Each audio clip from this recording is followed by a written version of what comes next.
तो ठीक है ना, देखें कि इनेट इम्यूनिटी हो या फिर एडाप्टिव इम्यूनिटी हो, ठीक है ना। जो सेल्स होते हैं उसमें दो टाइप की कैटेगरीज होती हैं, एक होता है लिम्फोसाइट्स और एक होता है एंटीजन प्रेजेंटिंग सेल्स, ठीक है।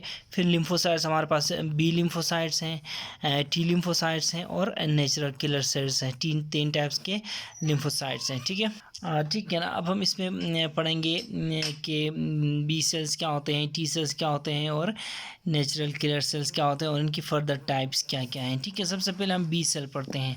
देखें बी सेल जो है या फिर इनको बी लिम्फोसाइट्स बोलते हैं, ठीक है ना। तो ये कहाँ बनते हैं, ठीक है ना। तो बोन मेरो में ही जो बी लिम्फोसाइट्स हैं ये ओरिजिनेट भी करते हैं और यहाँ पे ही ये इम्यूनो कॉम्पिटेंट भी होते हैं, यानी कि ये बॉडी को डिफेंड करने की सलाहियत रखते हैं या फिर बॉडी की इम्यूनिटी बनाने की सलाहियत रखते हैं, ठीक है ना।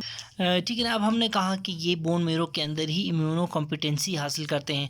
इसी प्रोसेस के दौरान जब ये इम्यूनो कॉम्पिटेंट होने की के प्रोसेस से गुजरते हैं तो ये जो बी लिम्फोसाइट्स हैं अपनी प्लाज्मा लीमा में यानी कि सेल सरफेस में सेल मेम्ब्रेन के इर्द गिर्द ये मोनोमर्स ऑफ आईजीएम और मोनोमर्स ऑफ आईजीडी ये एक्सप्रेस करते हैं। इन मोनोमर्स को, ये प्रोटीन्स होते हैं, ठीक है ना, प्रोटीन्स आर रिसेप्टर्स, ठीक है ना। तो इन मोनोमर्स को हम बी सेल रिसेप्टर्स बोलते हैं, ठीक है ना। ये देखें बी सेल रिसेप्टर्स, क्योंकि ये प्रोटीन्स हैं, प्रोटीन टाइप हैं, इधर होंगे, यहाँ देखें सेल है तो ऐसे ऐसे ऐसे इनके रिसेप्टर्स होंगे, हमने जो रिसेप्टर्स पढ़े थे, ठीक है। इस तरह के रिसेप्टर्स ये भी हैं और चूँकि ये प्रोटीन है तो हम डेफिनेटली हम इनको कहेंगे कि वाकई ये रिसेप्टर्स होंगे, ठीक है ना। तो इनको हमने क्या कहा, क्या नाम दिया, बी सेल रिसेप्टर्स, ठीक है ना। तो बी सेल रिसेप्टर्स, इनको हम रिसेप्टर्स हमने क्यों कहा, क्योंकि एक तो ये प्रोटीन टाइप होते हैं और दूसरा ये कि these molecules serve as receptors for different kind of antigen, ठीक है। ये रिसेप्टर एंटीजन आता है कि इन पे लगता है, ठीक है ना। ये हो गया। अब देखें ये जो एंटीजन है ये फ्री फ्लोटिंग एंटीजन भी हो सकता है और या फिर प्रेजेंटेड बाय ये एंटीजन प्रेजेंटिंग सेल्स के थ्रू भी प्रेजेंट हो सकता है, ठीक है ना। ठीक है। तो न सिर्फ ये B cell receptors B C R जो हैं ये एक्सप्रेस होते हैं सेल मेम्ब्रेन के बीटा से बी सेल के सेल मेम्ब्रेन में, बल्कि एम एच सी टू जो मॉलिक्यूल्स हैं MHC2 ये भी एक्सप्रेस करती है बी कोई करता है कोई भी बी सेल, ठीक है ना। तो यहाँ पे MHC2 भी एक्सप्रेस होता है। फॉर एग्जांपल ये बी सेल है, ये क्या हो गया BCR हो गया, ये क्या हो गया MHC2, ठीक है। तो ये दोनों चीज़ें एक्सप्रेस करता है बी सेल, ठीक है ना। ठीक है। अब देखिए जब भी कोई बी सेल या फिर उसका B cell receptor through its receptor react करता है एंटीजन के साथ तो होता क्या है, ये बी सेल क्या होता है, एक्टिवेटेड बी सेल बन जाता है, ठीक है ना। ये देखें यहाँ पे एंटीजन है, यहाँ पे बी सेल रिसेप्टर है, ये बी सेल है पूरे का पूरा। तो ये जो बी सेल है ये बी सेल रिसेप्टर के साथ एंटीजन ने वो किया है, कोलैबोरेट किया है या फिर पकड़ा है इसको। जब पकड़ा है तो ये बी सेल एक्टिवेट हो गया है। जब एक बार जब ये बी सेल एक्टिवेट होता है तो इस बी सेल ये बी सेल क्या होता है, इसकी माइटोटिक डिवीजन हो जाती है, ठीक है ना। तो ठीक है, जब इसकी माइटोटिक डिवीजन होती है तो इसमें दो वेराइटीज़ ऑफ सेल्स बनते हैं। एक तो मेमोरी बी सेल्स बनते हैं जो इस एंटीजन को हमेशा के लिए याद रखते हैं आगे फ्यूचर के लिए, और दूसरा प्लाज्मा सेल्स बनते हैं। ये प्लाज्मा सेल्स ऐसी एंटीबॉडीज़ बनाते हैं जो नेक्स्ट टाइम जब ये एंटीजन आ जाए ना तो उसके ख़िलाफ़ रिएक्ट करते हैं, ठीक है। याद रखें जो मेमोरी बी सेल्स हैं ये अगर नेक्स्ट टाइम इसी एंटीजन का रिएक्शन हो इस बी सेल रिसेप्टर के साथ के थ्रू इस बी सेल का, तो नेक्स्ट टाइम जो रिएक्शन होगा वो इन मेमोरी बी सेल्स की वजह से रैपिड रिएक्शन होगा, ठीक है ना।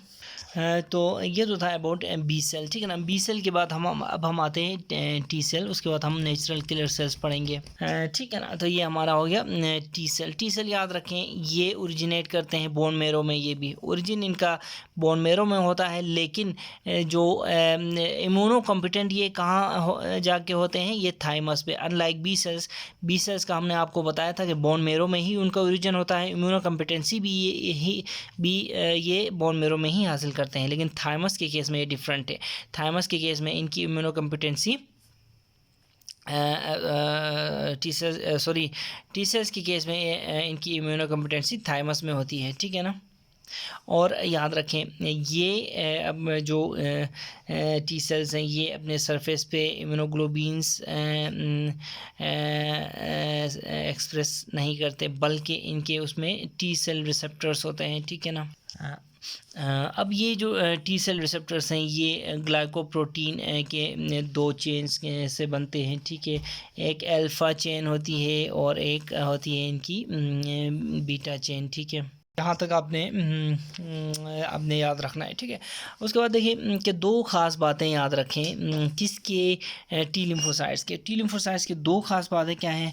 ये जो है पहली बात ये है कि they respond only to protein antigen, ठीक है ना। ये पहली ख़ास बात हो गई।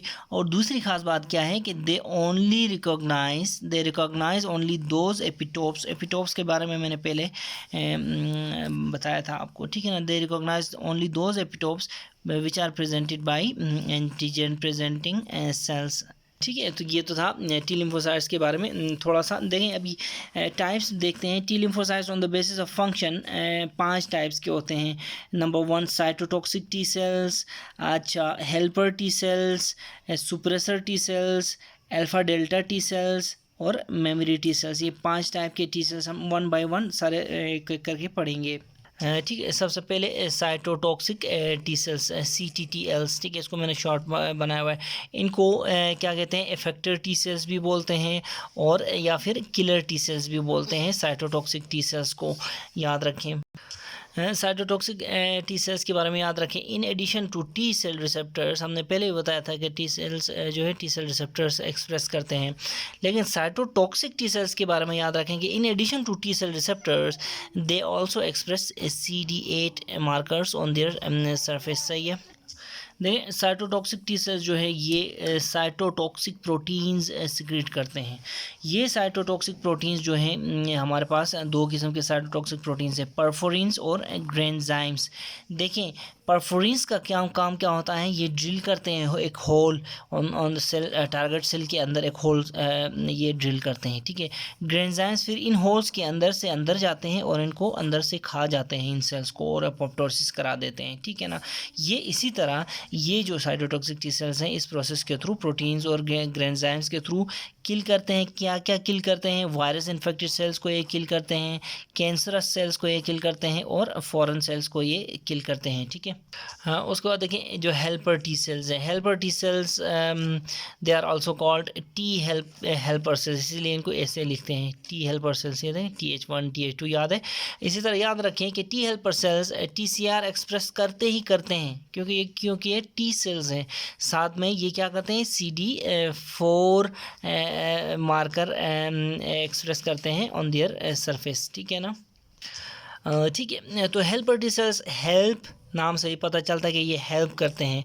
They help other sales of the immune system during immune reaction, ठीक है ना। अब ये कैसे हेल्प करते हैं, ये how they help by producing different cytokines. ये साइटोकाइंस स्पेशली कौन से cytokines of the interleukin family ये सिक्रेट करते हैं, ठीक है ना। याद रखें cytokines of the interleukin family ये सिक्रेट करते हैं, ठीक है। यहाँ से हमें पता चला कि जो हेल्पर टी सेल्स हैं, क्योंकि ये टी सेल्स हैं इसलिए ये TCR एक्सप्रेस करते हैं ऑन देयर सरफेस, और क्योंकि हेल्पर सेल्स हैं इसलिए ये CD4 एक्सप्रेस करते हैं ऑन देयर सरफेस। तो इसके अलावा याद रखें कि ये हेल्प करते हैं इम्यून सिस्टम की के दूसरे सेल्स की by producing cytokines of interleukin family. यहाँ पे हम नकु लगाएंगे इंटरल्यूकिन्स में भी, ठीक है ना। ठीक है ना। अब हेल्पर टी सेल्स के 2 सब टाइप्स होते हैं, ठीक है ना, 2 सब टाइप्स, और इनमें से एक है हमारे पास TH1 सेल्स और TH2 सेल्स। तो TH1 सेल्स जो हैं ये सिक्रेट करते हैं इंटरल्यूकिन 2, और उसके बाद इंटरफेरॉन अल्फ़ा और टिश्यू नेक्रोटिक फैक्टर अल्फ़ा, ठीक है ना। और ठीक है ना, इंटरफेरॉन अल्फ़ा और ट्यूमर नेक्रोसिस फैक्टर है ये, ठीक है ना, अल्फ़ा।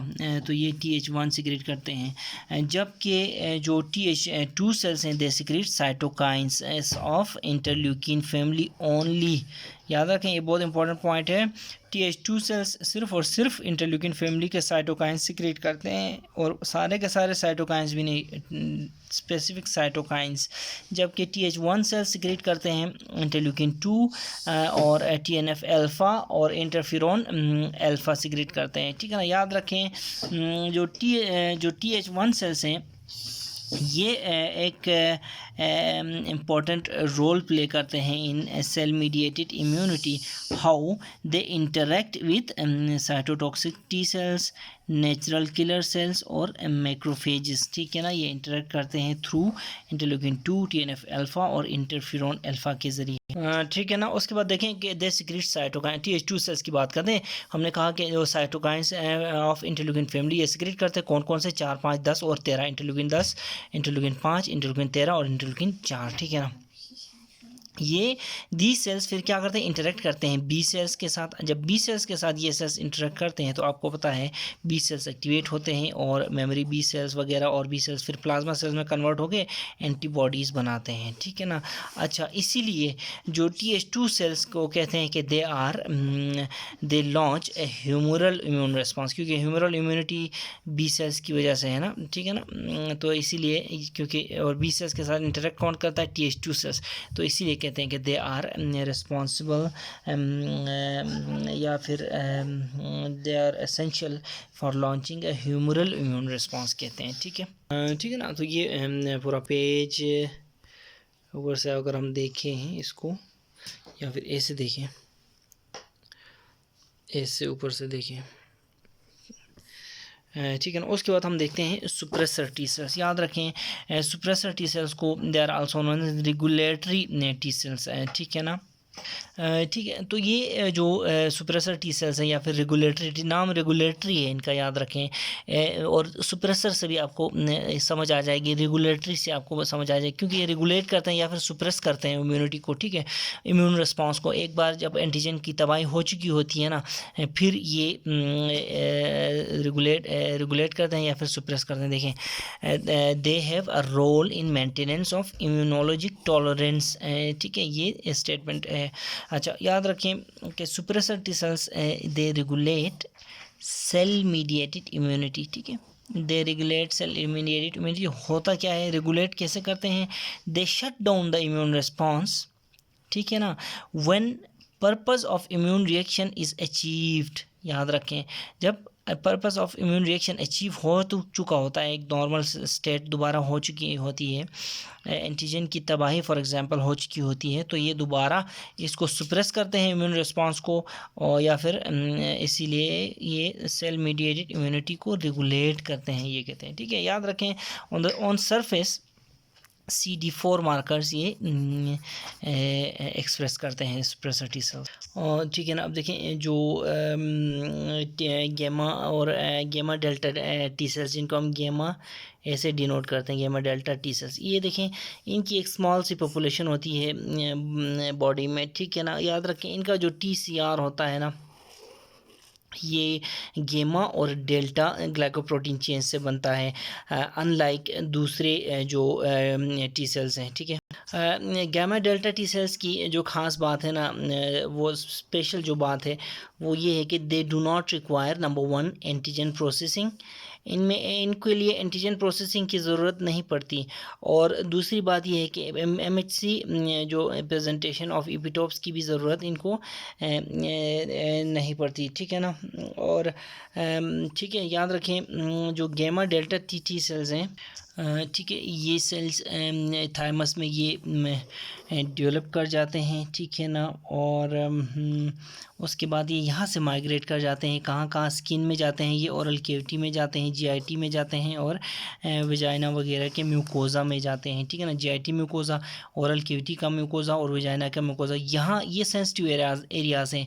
यहाँ देखें तो एक्सटर्नल इन्वायरमेंट के साथ बॉडी का पाला पड़ता है इन सब जगहों में, ठीक है ना, इसलिए ये यहाँ पे माइग्रेट करते हैं, यहाँ आके रिजाइड करते हैं, और सेंसिटिव एरियाज हैं ये, और यहाँ ये cells first line of defence के तौर पे एक्ट करते हैं, ठीक है ना।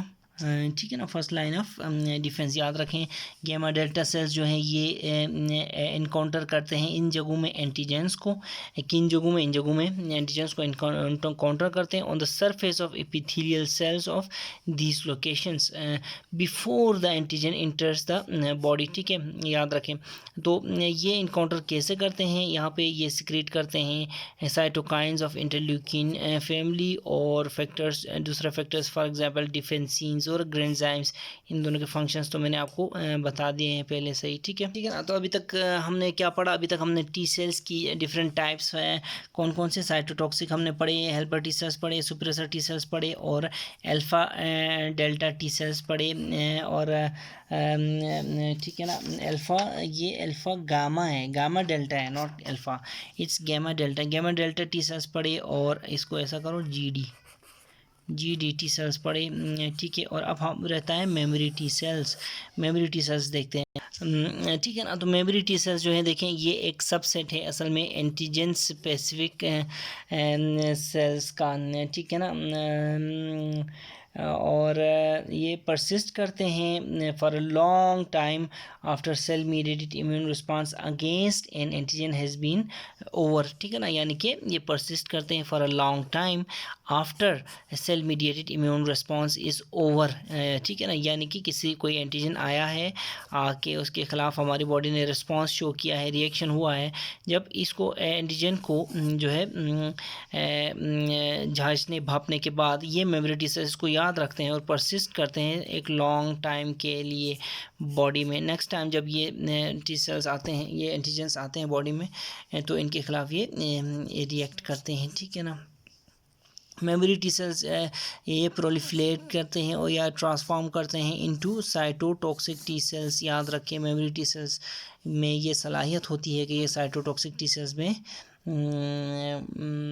क्या करते हैं, कन्वर्ट हो सकें। ठीक है, स्पेशली ये किन केसेस में साइटोटॉक्सिक टी सेल्स में कन्वर्ट होते हैं, ट्रांसफॉर्म होते हैं। एक अगर सेम एंटीजन का री एक्सपोजर हो, रिएक्शन के बाद परसिस्ट करते हैं लॉन्ग टाइम के लिए। अगर री एक्सपोजर हो तो ये मेमोरी टी सेल्स क्या करते हैं, प्रोलिफरेट करते हैं और ट्रांसफॉर्म होते हैं साइटोटॉक्सिक टी सेल्स में। ठीक है ना। तो ये तो हमने क्या क्या पढ़ा अभी तक, बी सेल्स हमने पढ़ा, टी सेल और उसकी सारी के सारी टाइप्स पढ़ी। अब हम नेचुरल किलर सेल्स पढ़ते हैं, उसके बाद हम एंटीजन प्रेजेंटिंग सेल्स पढ़ेंगे। सही है ना। तो नेचुरल किलर सेल्स देखें, ये जो नेचुरल किलर सेल्स हैं इनमें एक नेचुरल एबिलिटी होती है कि ये क्या करते हैं, वायरस इन्फेक्टेड सेल्स को ये मारते हैं, इसके अलावा कैंसर सेल्स को भी मारते हैं। ये इनकी नेचुरल, इसलिए इनको नेचुरल किलर सेल्स बोलते हैं। ठीक है ना। याद रखें कि जो नेचुरल किलर सेल्स लाइक जो साइटोटॉक्सिक टी सेल्स ये भी ग्रेंजाइम्स और परफोरिन्स सिक्रीट करते हैं। ठीक है, परफोरिन्स और ग्रेंजाइम्स का फंक्शन मैंने आपको पहले भी बताया हुआ है। ठीक है, इसी तरह याद रखें कि natural killer cells they serve to restrain viral infections. ठीक है ना, जो ठीक है ना, natural killer cells they serve to restrain viral infections while adaptive immune response is generating cytotoxic T cells to clear infections। एक तरफ तो cytotoxic immune response cytotoxic T sales generate करता है इन्फेक्शन को क्लियर करने की, तो दूसरी तरफ natural killer sales viral infections को, बॉडी को वायरल इन्फेक्शन से दूर रखने की कोशिश करते हैं। ठीक है ना। तो हमने अभी नेचुरल किलर सेल्स को भी थोड़ा सा देख लिया। अब हम एंटीजन प्रेजेंटिंग सेल्स की को एक नज़र देखेंगे। तो ठीक है ना, एंटीजन प्रेजेंटिंग सेल्स, ठीक है ना, ये इसमें असल में एक डाइवर्स वैरायटी ऑफ सेल्स होती है। ये एंटीजन प्रेजेंटिंग सेल्स एक किस्म के सेल्स नहीं होते, डाइवर्स वैरायटी होती है। ठीक है ना, जो वैरायटी के जैसे भी वैरायटी हो, इसमें दो प्रॉपर्टीज़ कॉमन होती हैं। कौन कौन सी प्रॉपर्टीज़, दे इनगल्फ करते हैं एंड प्रोसेस करते हैं एंटीजन को, और they carry MHC2 on their surface. ठीक है ना। देखिए अगर ये एंटीजन है, ये डॉट्स तो ये है हमारा कौन है, एंटीजन प्रेजेंटिंग सेल है। इसको मैं करीब से दिखाता हूँ। तो ये देखें, ये अगर एंटीजन है हमारा और ये हमारा एंटीजन प्रेजेंटिंग सेल है, तो इनको ये क्या करते हैं, एंटीजन प्रेजेंटिंग सेल को फेगोसाइटोस करके अंदर लेते हैं। ठीक है। जब फेगोसाइटोस करते हैं तो इनका जो लाइसोसोमल सिस्टम होता है, इस लाइसोसोमल सिस्टम में ये एंटीजन ये देखें अंदर आया हुआ है, ये पड़ा हुआ है। जब ये लाइसोसोमल सिस्टम डिग्रेड होता है तो ये देखें एक इनका छोटा सा जो है प्रोटीन पेप्टाइड या पेप्टाइड फ्रेगमेंट ये अलग कर दिया जाता है, जिसको हमने इपीटोप कहा था, याद है। तो ये पेप्टाइड फ्रेगमेंट है, ठीक है ना, इपीटोप को फिर MHC2 के साथ प्रेजेंट किया जाता है बाहर। ये प्रेजेंट किसको किया जाता है, देखें MHC2 के साथ, और ये एपिटोप को लाके एपिटोप को किसके साथ प्रेजेंट किया, तो बी सेल्स को प्रेजेंट करते हैं या फिर टी सेल्स को प्रेजेंट करते हैं, डिपेंडिंग ऑन द एंटीजन कैसा है उस हिसाब से या तो बी सेल्स या तो टी सेल्स को ये प्रेजेंट करते हैं, ठीक है। ठीक है ना। अब देखें जो एपीसीज हैं, APCs most of them they belong to MPS, ठीक है ना। MPS मतलब मोनोन्यूक्लियर फेगोसाइट सिस्टम, ठीक है ना, यानी कि most of the antigen presenting sales part होते हैं MPS के, ठीक है ना, मोनोन्यूक्लियर फेगोसाइट सिस्टम के। लेकिन some of the antigen presenting cells they are not part of MPS।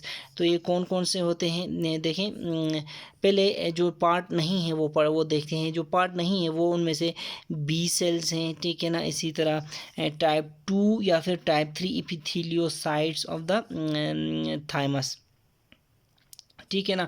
Type 2 और टाइप 3 इपिथेलियोसाइट्स ऑफ द थाइमस, ये और बी सेल्स ये मोनो जो न्यूक्लियर फेगोसाइट सिस्टम MPS का पार्ट नहीं होते, ठीक है ना, ये दोनों, ये और ये।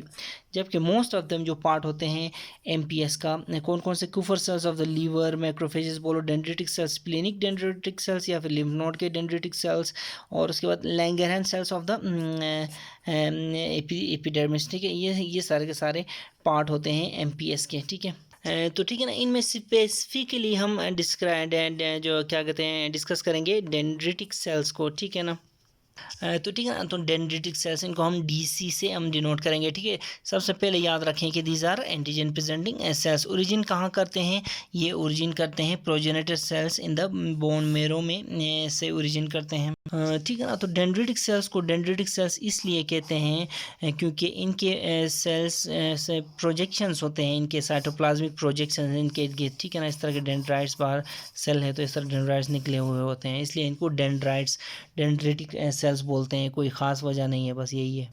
अच्छा देखें डेंड्रिटिक सेल्स, देखें इमेच्योर डेंड्रिटिक सेल्स होते हैं जिनमें क्या होती हैं, इनमें इमेच्योर डेंड्रिटिक सेल्स में फ्यू होते हैं जो प्रोसेसेस होते हैं, या डेंड्राइट्स जिनको बोल दो, या फिर शॉर्ट डेंड्राइट्स होते हैं। इसके बरअक्स जो मेच्योर होता है ना, इमेच्योर सेल जब मेच्योर डेंड्रिटिक सेल में ट्रांसफॉर्म होता है तो इसमें इनके जो साइटोप्लाज्मिक प्रोसेस होते हैं ये लॉन्ग हो जाते हैं और ज़्यादा हो जाते हैं, ठीक है ना। याद रखो इमेच्योर जो डेंड्रिटिक सेल होता है इसमें एंटीजन को कैप्चर तो ये करता है, ठीक है ना, कैप्चर तो ये करता है लेकिन उसको प्रोसेस नहीं कर पाता, ठीक है ना, इमेच्योर डेंड्रिटिक सेल जो है, ठीक है ना। तो ये इमेच्योर डेंड्रिटिक सेल्स जो हैं ये एबंडेंट होते हैं, कहाँ एबंडेंट होते हैं, ऐसे टिश्यू में जिसका कांटेक्ट एक्सटर्नल इन्वायरमेंट के साथ होता है। फॉर एग्जांपल स्किन ले लो, mucosal lining of the GIT ले लो, mucosal lining of the respiratory tract ले लो। स्पेशली स्किन में ये जो इमेच्योर डेंड्रिटिक सेल्स होते हैं इनको हम लैंगरहैंस सेल्स बोलते हैं, ठीक है ना, लैंगरहैंस सेल्स, ठीक है ना। देखें जब एक इमेच्योर डेंड्रिटिक सेल एक किसी भी एंटीजन को ये अंदर लेता है, इनगल्फ करता है, तो होता क्या है, ये उसको इनगल्फ तो करता है लेकिन प्रोसेस नहीं कर पाता। फिर ये जल्दी क्या करता है, ये माइग्रेट करता है, इसका पेट ख़राब होता है इसका इमेच्योर डेंड्रिटिक सेल का, क्योंकि इसने ये एंटीजन को खाया हुआ होता है, इसको हज़म नहीं कर पाता, इसको माइग्रेट करके फिर ये कहाँ आता है, सेकेंडरी लिम्फॉइड ऑर्गन में, किसी भी सेकेंडरी लिम्फॉइड ऑर्गन में आता है, स्पेशली लिम्फ नोड में, ठीक है ना। लिम्फॉइड ऑर्गन्स तो हमने आपको बता दिए, ठीक है ना।